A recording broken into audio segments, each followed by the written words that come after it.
अव्यक्त मुरली है 26 जनवरी 1970। हेडिंग है याद के यात्रा की संपूर्ण स्टेज। याद की यात्रा की संपूर्ण स्टेज। बाप दादा भी यहाँ बैठे हैं और आप भी बैठे हो, लेकिन बाप दादा और आप में क्या अंतर है? पहले भी साकार रूप में यहाँ बैठते थे, लेकिन अब जब बैठते हैं तो क्या फील होता है? जैसे साकार रूप में बाप के लिए समझते थे कि लोन ले आए हैं, उसी समान अनुभव अभी होता है। अभी आते हैं मेहमान बनकर। यूं तो आप सभी भी अपने को मेहमान समझते हो, लेकिन आपके और बाप के समझने में फर्क है। मेहमान उसको कहा जाता है जो आता है और जाता है। अभी आते हैं फिर जाने के लिए। वह था बुद्धि योग का अनुभव। यह है प्रैक्टिकल अनुभव। दूसरे शरीर में प्रवेश हो कैसे करते हुए करना होता, यह अनुभव आपके समान करना है। दिन प्रतिदिन तुम बच्चों की बहुत कुछ समान स्थिति होती जाएगी। आप लोग भी ऐसे अनुभव करेंगे। सचमुच जैसे लोन लिया हुआ है, कर्तव्य के लिए मेहमान है। जब तक अपने को मेहमान नहीं समझते हो तब तक न्यारी अवस्था नहीं हो सकती है। जो ज़्यादा न्यारी अवस्था में रहते हैं उनकी स्थिति में विशेषता क्या होती है? उनके बोल से, उनके चलन से उपराम स्थिति का औरों को अनुभव होगा। जितना उस ऊपर स्थिति जाएगी उतना उपराम होते जाएंगे। शरीर में होते हुए भी उपराम अवस्था तक पहुंचना है।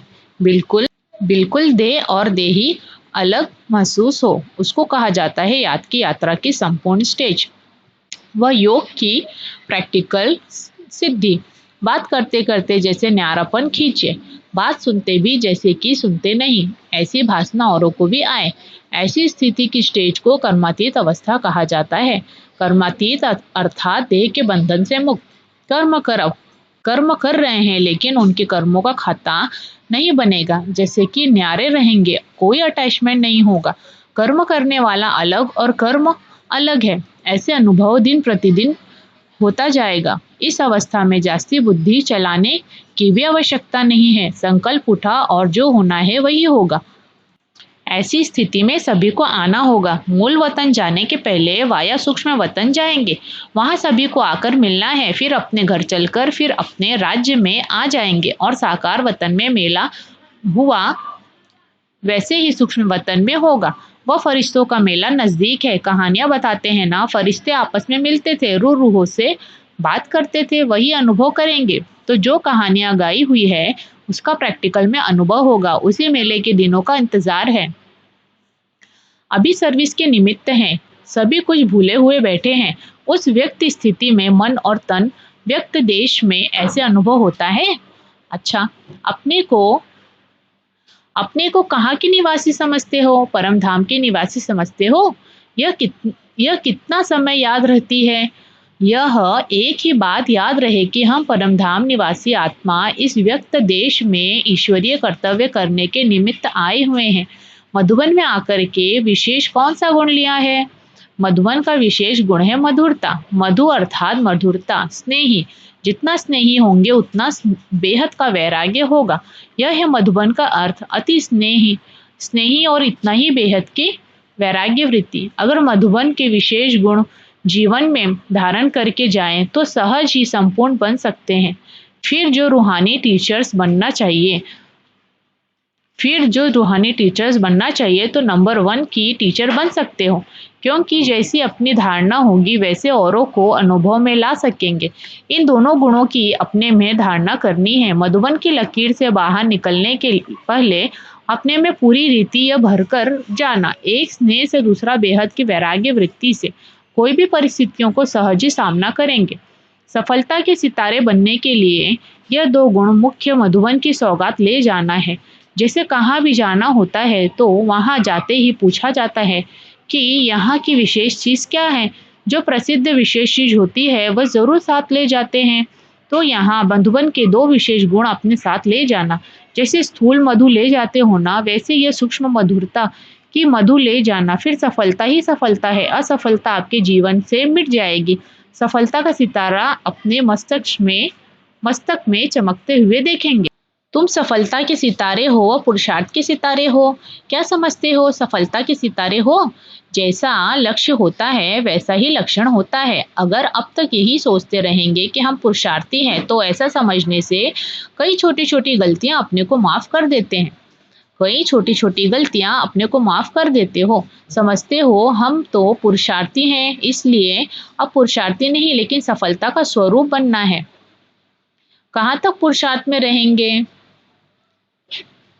जब स्वयं सफलता स्वरूप बनेंगे तब दूसरी आत्माओं को भी सफलता का मार्ग बता सकेंगे। अगर खुद ही अंत तक पुरुषार्थी चलते रहेंगे तो संगम के प्रारब्ध का अनुभव कब करेंगे? यहाँ यह जीवन पुरुषार्थी हो ही रहेंगे। इस संगम युग के प्रारब्ध प्रत्यक्ष रूप में नहीं प्राप्त करेंगे। नहीं प्राप्त करेंगे। संगम के पुरुषार्थ का फल क्या? सफलता तो सफलता स्वरूप भी निश्चय करने से सफलता होती रहेगी। सफलता स्वरूप भी निश्चय करने से सफलता होती रहेगी। जब यह समझेंगे कि मैं हूं ही सफलता का सितारा तो असफलता कैसे आ सकती है? सर्वशक्तिवान की संतान कोई में असफल नहीं हो सकती। अपने मस्तक में विजय का सितारा देखते हो या देखेंगे? विजय तो निश्चित है ही ना। विजय अर्थात सफलता। अभी समय बदल रहा है। जब समय बदल गया तो अपने पुरुषार्थ को भी बदलेंगे ना। अब बाप ने सफलता का रूप दिखला दिया तो बच्चे भी रूप में व्यक्त देह में होते सफलता का रूप नहीं दिखाएंगे। अपने को सदैव सफलता का मूर्त ही समझो। निश्चय को विजय कहा जाता है। जैसा विश्वास रखा जाता है वैसा ही कर्म होता है। निश्चय में कमी होती तो कर्म में भी कमी हो जाएगी। स्मृति सर्वशक्तिवान है तो स्थिति और कर्म भी सर्वशक्तिवान होंगे। इसलिए कभी भी अपनी स्मृति को कमजोर नहीं रखना। शक्ति दल और पांडव दल कब असफल हो सकते हैं क्या? अपनी कल्प पहले वाली बात याद है कि पांडवों ने क्या किया था? विजयी बने थे तो अब अपनी स्मृति को श्रेष्ठ बनाओ। अब संगम युग पर है विजय का तिलक। फिर इस तिलक से इस अब संगम पर है विजय का तिलक। फिर इस विजय के तिलक से राज तिलक मिलेगा। इस विजय के तिलक को कोई मिटा नहीं सकते। ऐसा निश्चय है। जो विजयी रत्न है उनकी हर बात में विजय ही विजय है। उनकी हार हो नहीं सकती। हार तो बहुत जन्म खाते रहे, अब आकर विजयी बने। बात फिर हार क्यों? विजय हमारी ही है, ऐसा एक बल एक भरोसा हो। बच्ची यदि ज्ञान में नहीं चलती है तो क्या करे? अगर कोई इस मार्ग में नहीं चल सकते हैं तो शादी करनी ही पड़े। उन्हों की कमजोरी भी अपने ऊपर से मिटानी है। साक्षी हो मजबूरी भी करना होता है।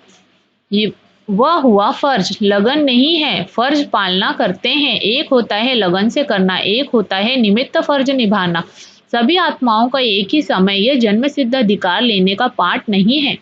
परिचय मिलना तो जरूरी है, पहचानना भी है, लेकिन कोई का पाठ अभी है कोई का पीछे। बीजों में से कोई झट से फल देता है, कोई देरी से फल देता है। वैसे ही यहाँ भी हरेक का अपने समय पर पाठ है।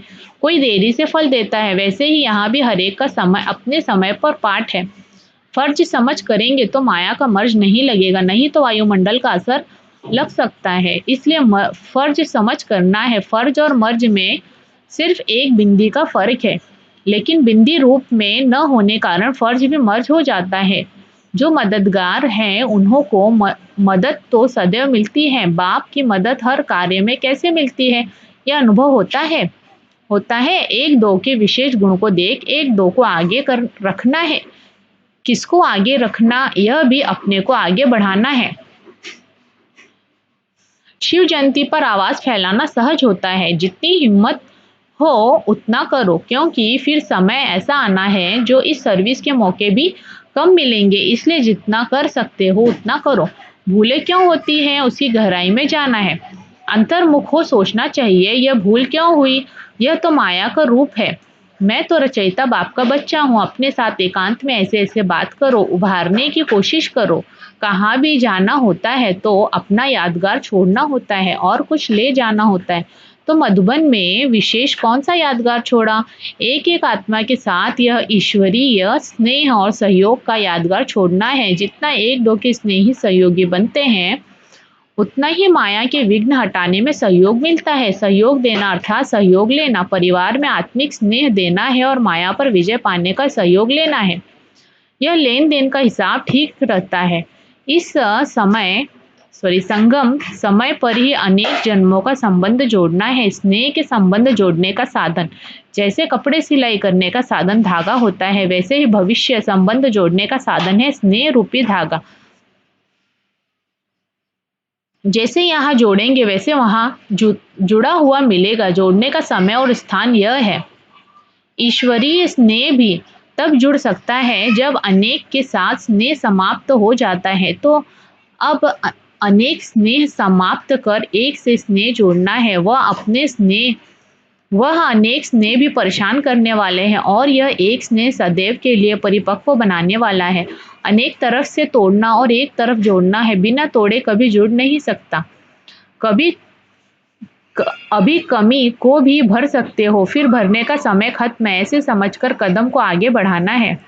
सभी तीव्र पुरुषार्थी हो या पुरुषार्थी हो, तीव्र पुरुषार्थी के मन के संकल्प में भी हार नहीं हो सकती है। ऐसी स्थिति बनानी है जो संकल्प में भी माया से हार न हो, इसको कहा जाता है तीव्र पुरुषार्थी।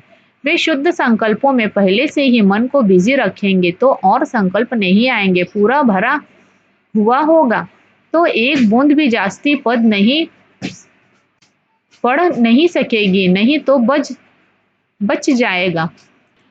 तो यही संकल्प मन में रहे, जो व्यर्थ संकल्प आने का स्थान ही ना हो। इतना अपने को बिजी रखो। मन को बिजी रखने के तरीके जो मिलते हैं वह आप पूरे प्रयोग में नहीं लाते हो, इसलिए व्यर्थ संकल्प आ जाते हैं। एक तरफ बिजी रखने से दूसरा तरफ स्वयं छूट जाता है।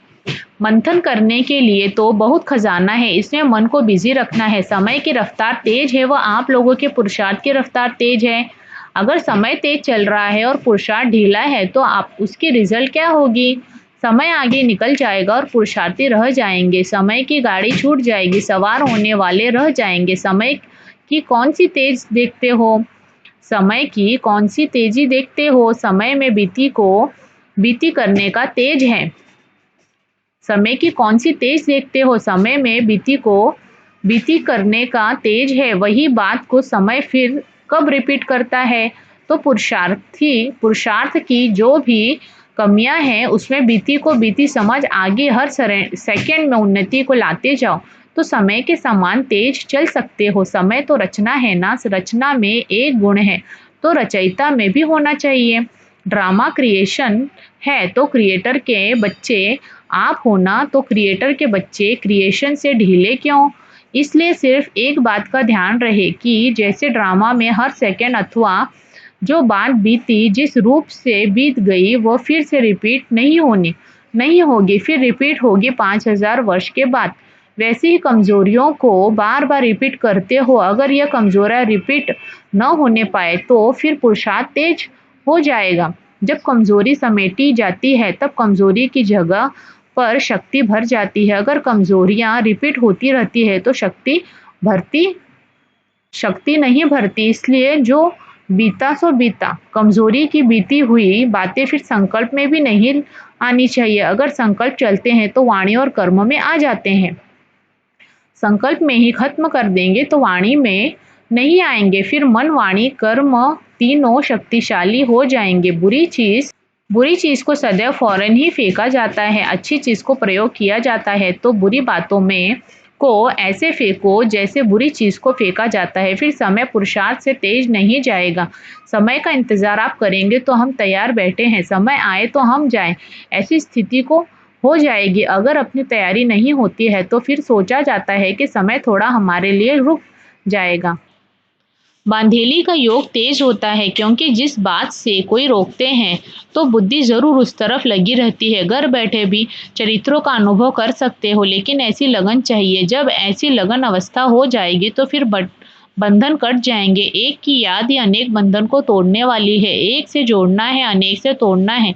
एक बाप के सिवाय दूसरा न कोई। जब ऐसी अवस्था हो जाएगी फिर यह बंधन आदि सभी खत्म हो जाएंगे। जितना अटूट स्नेह होगा उतना ही अटूट सहयोग मिलेगा। सहयोग नहीं मिलता, इसका कारण स्नेह में कमी है। अटूट स्नेह रख करके अतीत सहयोग अति सहयोग को प्राप्त करना है। कल्प पहले का अपना अधिकार लेने लिए फिर से पहुंच गए हो, ऐसा समझते हो। वह स्मृति आती है कि हम ही कल पहले थे, अभी भी फिर से हम ही निमित्त बनेंगे। जिसको यह नशा रहता है उनके चेहरे में खुशी और ज्योति रूप देखने में आता है। उनके चेहरे में अलौकिक अव्यक्त चमक रहती है। उनके नयनों से, मुख से सदैव खुशी ही खुशी देखेंगे। देखने वाला भी अपना दुख भूल जाए। जब कोई दुखी आत्मा होती है तो अपने को खुशी में लाने के लिए खुशी के साधन बनाती है ना, तो दर्पण में चेहरा देखने में आए।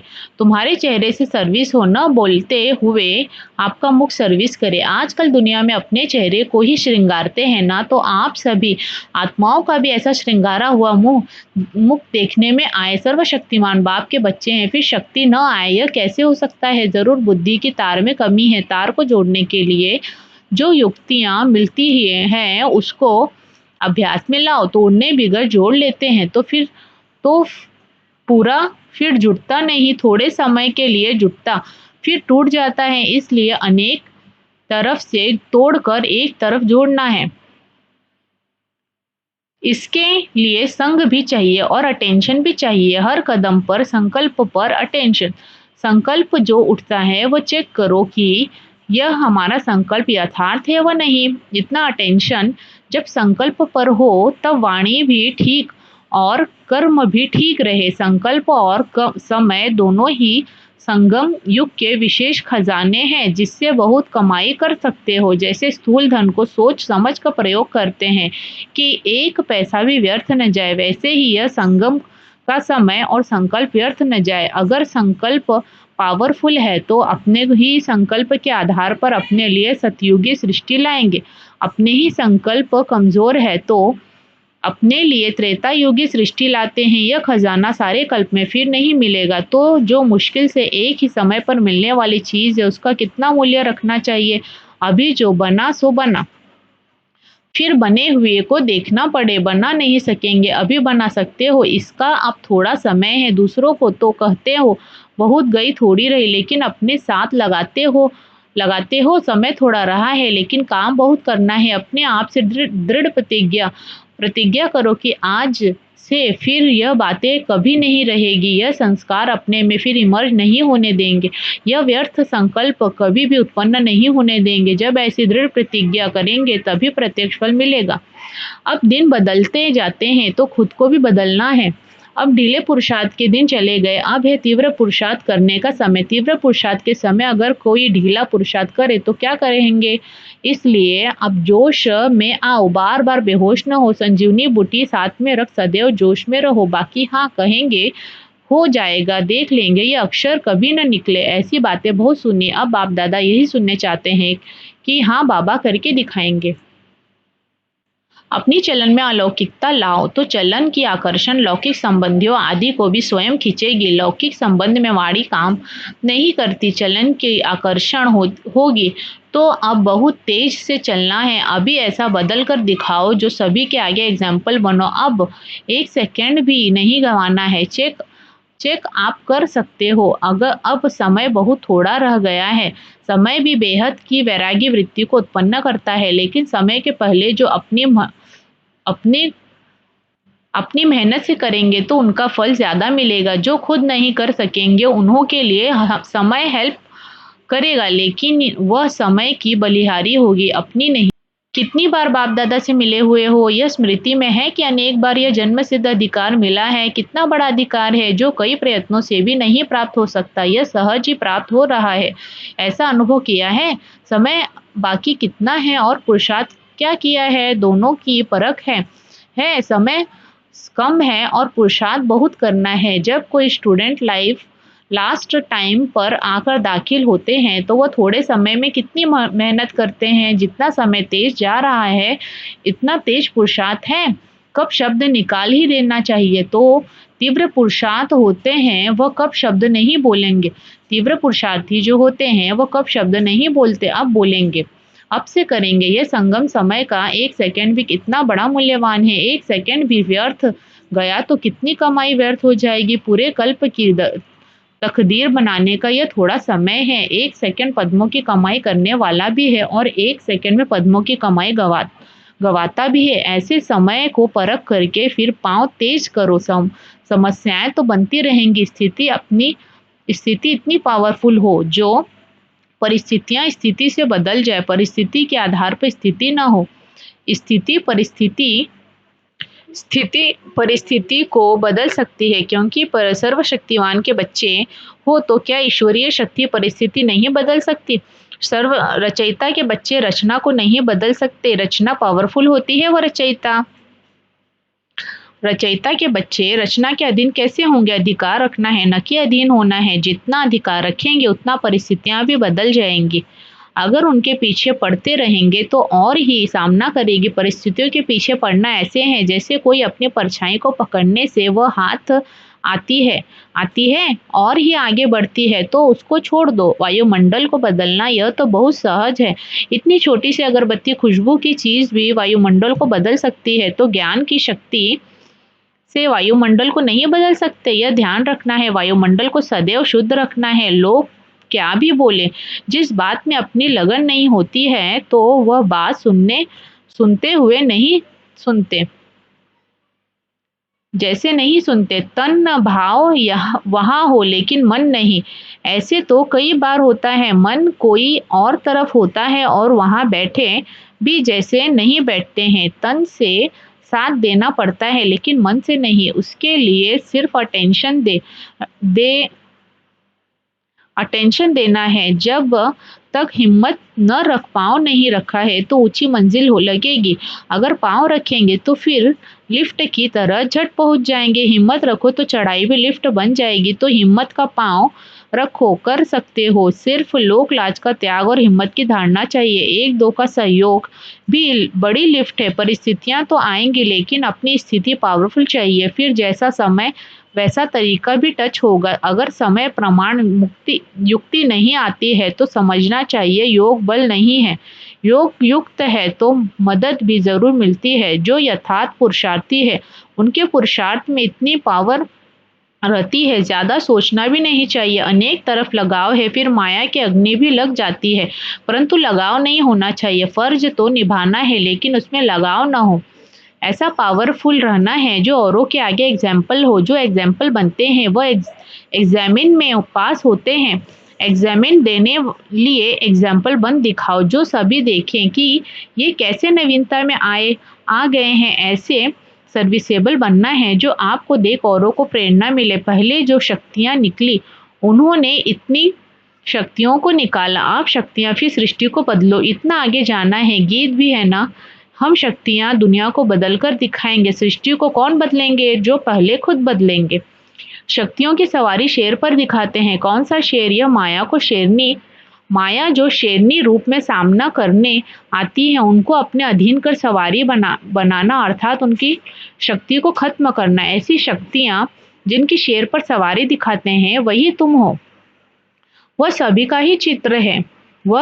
ही चित्र है। ऐसी शेरनी शक्तियां कभी माया से घबराती नहीं लेकिन माया उनसे घबराती है। ऐसे माया जीत बने होना। शक्ति बिगर बंधन नहीं टूटेंगे। याद की शक्ति है, एक बाप दूसरा न कोई। ऐसा सौभाग्य कोटों में कोई को मिलता है तो इतना पद्म भाग्यशाली अपने को समझते हो। शक्ति दल बहुत कमाल कर सकता है। जो हड्डी सेवा करने वाले होते हैं उनको बाप भी मदद करता है। जो स्नेही है उनसे बाप भी स्नेही रहता है। बाप के जो वही बच्चे सामने रहते हैं। भल कोई कितना भी दूर हो लेकिन बाप दादा के दिल के नजदीक है। सभी से अच्छी सौगात है अपने इस चेहरे को सदैव हर्षित बनाना। कभी भी कोई परेशानी की रेखा न हो। जैसे संपूर्ण चंद्रमा कितना सुंदर लगता है वैसे अपना चेहरा सदैव हर्षित रहे। चेहरा ऐसा चमकता हुआ हो जो और भी आपके चेहरे में अपना रूप देख सके। चेहरा दर्पण बन जाए। अनेक आत्माओं को अपना मुखड़ा दिखलाना है। अभी पद्म भाग्यशाली बनना है, महादानी बनना है, रहम दिल बनना। बाप के बच्चे आत्माओं पर रहम करना है। इस रहम की भावना से कैसी भी आत्माएं बदल सकती हैं। सारे दिन में यह चेक करो कि कितने रहम दिल बने। कितनी आत्माओं पर रहम करना है। इस रहम की भावना से कैसी भी आत्माएं बदल सकती है।